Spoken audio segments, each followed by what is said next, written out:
So you guys get your tickets yet? To the gun show? Bingo! This guy knows what I'm about.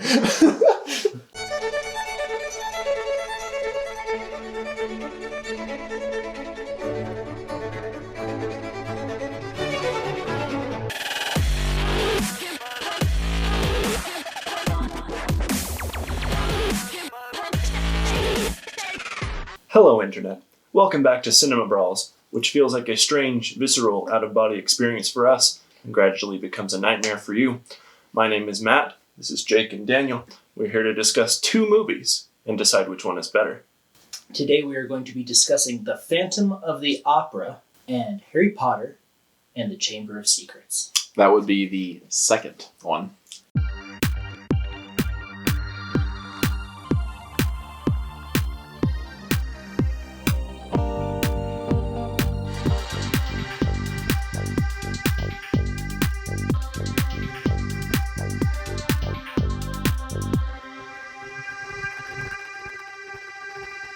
Harry Potter and the Chamber of Secrets came out in 2002 and was directed by Chris Columbus. Stars, of course, Daniel Radcliffe. Wait, hold on. It was directed by who? Chris Columbus. Yes, I know. Like the guy who discovered America. The New World. Yeah, No, the guy who did Home Alone. It stars Daniel Radcliffe, Rupert Grint, Emma Watson, of course, and, a gratuitous appearance from Kenneth Branagh.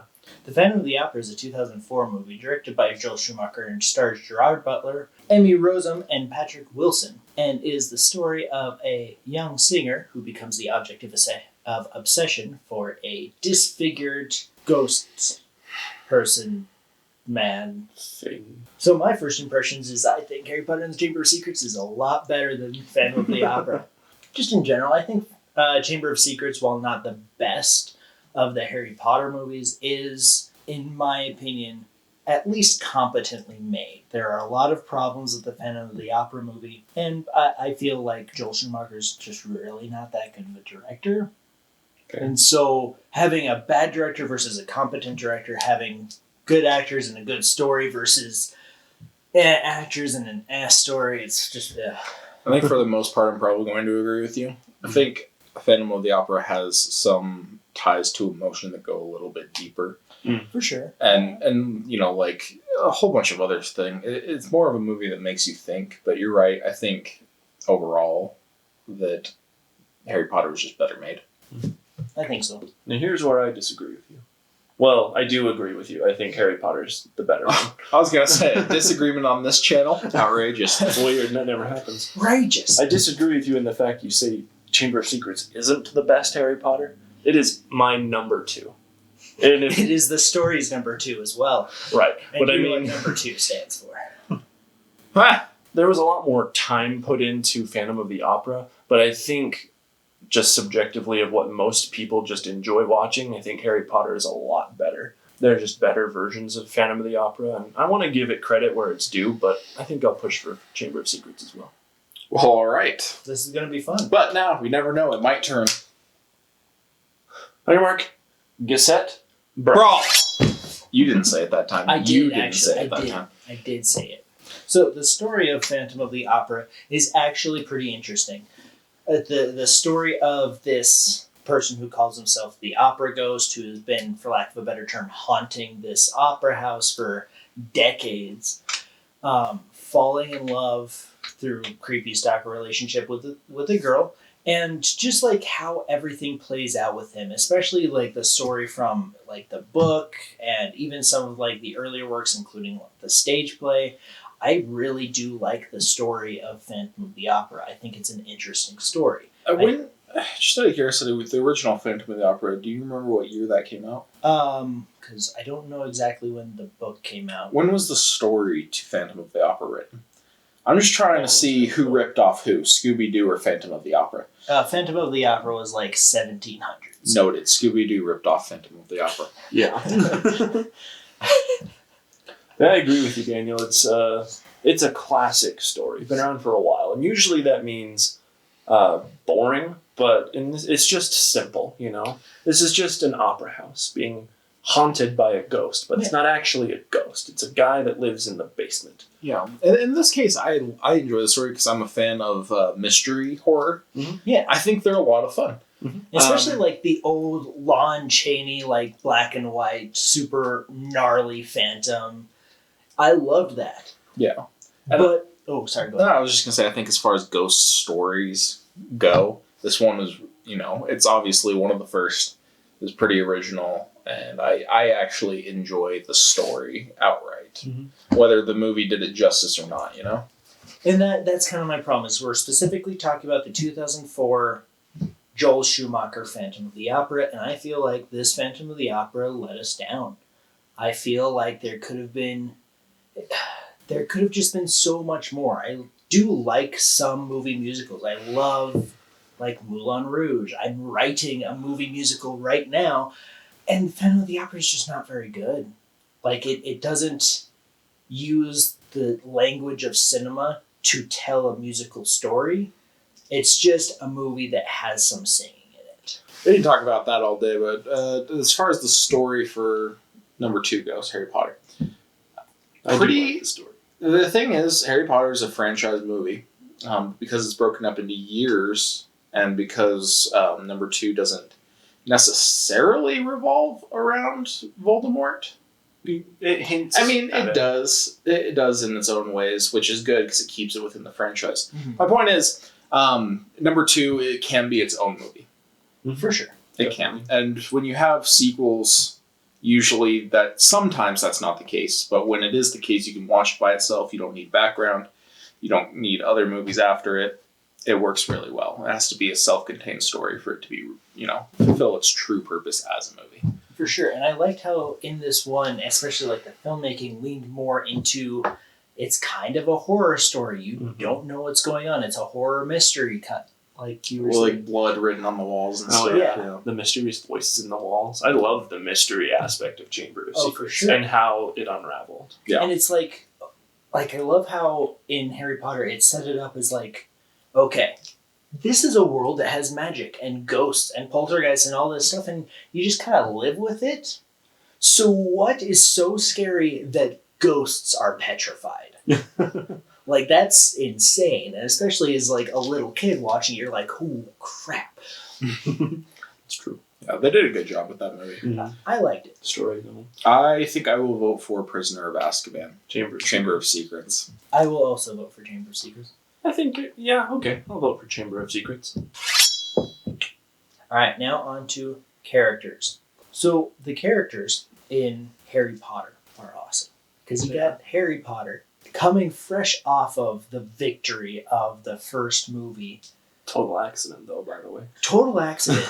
Like, and that's one of the things is, like, he's 11, and he just, like, was able to at least thwart some sort of a plan by the Dark Lord of the Sith, basically. And Crossing your franchises there, friend. I mean, they both wear dark robes and both talk in hushed tones. They both don't have noses. Anyway.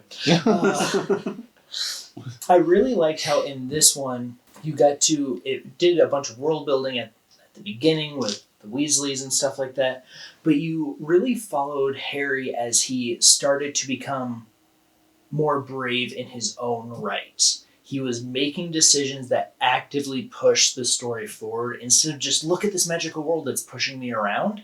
He's making his own decisions, and it shows him starting to become a more brave character. Yes, he makes mistakes. Yes, he's only 12, but he still has the strength of character to go where adults are scared to go. And I really liked that aspect where it was him coming into his own a little bit more. Kind of earning the Gryffindor label. For sure. Yeah, I mean, I agree with most of what you guys said. It's just with Phantom of the Opera, it's like, how much did I care that this woman was going to be killed by a ghost? I did not. Very little. No. That's the problem with Phantom. It's just all of these characters have the potential to be very, very deep. They all have a lot of, like, baggage that comes with them. They're just so boring. They could have been handled in a more entertaining way. I'm going to be honest. The only one that came out of it that I did like was Patrick Wilson. Raoul. He was good as his character. He treaded the line because that character could come off as weird or creepy or like exploitative almost. Mm-hmm. But he wasn't, and he came off as endearing and like he genuinely cared for Christine. Thank He you. was really sad when he realized I'm losing to a ghost wearing a mask. Yeah, poor guy. He's been there. Chamber of Secrets. Chamber of Secrets. Rewatchability. Definitely Chamber of Secrets. Matt said it best. Phantom of the Opera is kind of boring. It's a little bit too long, and they cut out songs from the stage musical. And I don't even like musicals to begin with. I would much rather watch a Harry Potter movie, and even I don't even like Harry Potter movies that much, over Phantom of the Opera. Yeah, and Harry Potter's part of a franchise, which, we have to watch the first ones and go into the next ones. But honestly, I'd watch the entire series, all 8 movies, through like twice before I rewatched Phantom of the Opera. So Chamber of Secrets? Yeah, Chamber of Secrets. Cool. So, merits and genre. This is a tough one because on one hand you have Phantom of the Opera, which as a story, as a whole, has, lasted decades. Came out however long ago, and it's still a story that people know about. People recognize the mask, basically, and at least 1 or 2 of the songs. But Harry Potter is one of the biggest franchises in pop culture today, and it the has last been for the last 20 years. The last movie came out almost 10 years ago. and I still cry. Right. Harry Potter, there are 3 big movie franchises that I consider to be like dominant over pop culture.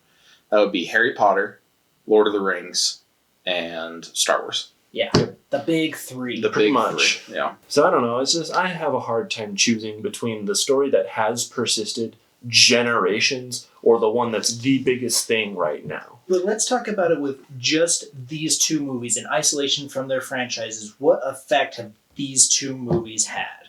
This movie... That's the thing, is they both kind of didn't. I mean, Harry Potter 1 kind of set off the rest of the franchise. Right. Which ended with Harry Potter 7, which kind of ended it. Those 2 were pretty big. This is a remake. I mean, the first Phantom of the Opera, which, wasn't that originally just a musical? Phantom of the Opera was originally a book, and then it was adapted into a stage play, and then movies and things like that. Right. And so that's what I'm saying. This is just a remake. It really is just a remake, and not even that good of a remake if we're talking about compared to like the source material. Yeah, true. It has iconic songs. It's the most, it's the longest running musical on Broadway, and this movie I feel like did it a disservice. Yeah. I don't feel like this was a good adaptation of the Broadway musical. Because of that, I really honestly think that Harry Potter not only was it part of a franchise, but it was a good movie that was part of a franchise. I was going to kind of disagree with you on the Harry Potter front. Is I feel like it did a lot for the franchise later, and what J.K. Rowling eventually writes as the main conflict, and that is the Horcruxes. Parts of Voldemort still exist, even though he himself is gone, in these objects, and the diary was the first, and I think that was a very important It at least kept the movies going. It was good enough to keep the franchise going. Mm-hmm. But Harry Potter is way bigger than Phantom of the Opera is. And that's right now. Phantom of the Opera has lasted longer, but if that's the case, we're going back to the original Phantom of the Opera, which did it for that. That would be like saying Teen Titans Go is the reason people love Teen Titans. Not true. Not true. You're right. Yeah. You're right. All right. You convinced me. So, merits and genre? Merits and genre, Chamber of Secrets. which is won every category so far, so we're going for a knockout on this. Absolutely. Emotional impact. Now, as a kid, I remember distinctly watching Chamber of Secrets twice. The first time, I've watched it a lot more than that, of course, but in these 2 specific times, I watched it once, and as soon as the snake started showing up, I couldn't watch it anymore. I was too scared as a kid to continue. Mm-hmm. So the next day I tried again. I started it, and as soon as he got into the Chamber of Secrets, couldn't do it anymore. Too scared. And so I think that Harry Potter has a lot of emotion. And it wasn't just that you're terrified, it's this idea of wonder, this whimsy throughout this magical universe, throughout like the first half that's just, look at all of this cool stuff that's happening, and then how that slowly transforms into this fear, this paranoia, this terror, and then eventually into a monster movie.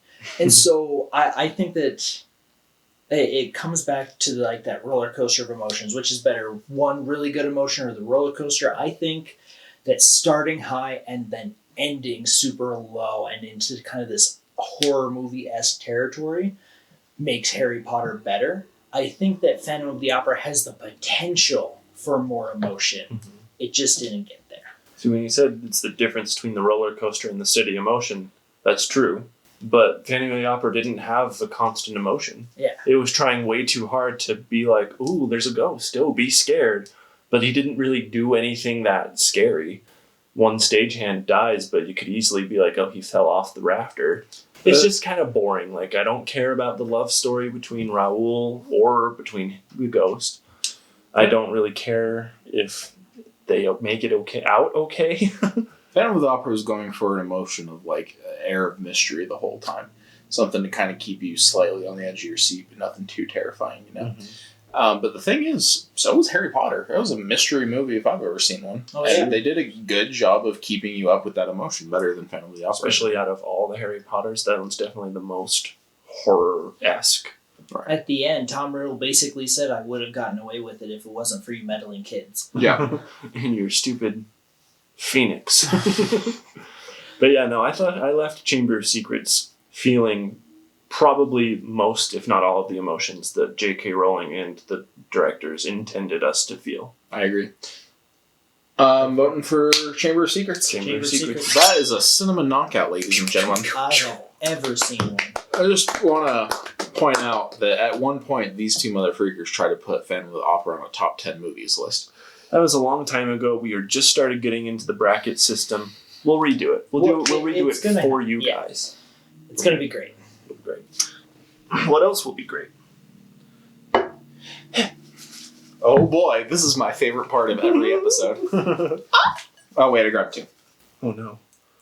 What do you got? How to Train Your Dragon. Oh, snap. The Count of Monte Cristo. What? Come back next time for How to Train Your Dragon versus the Count of Monte Cristo. Bye.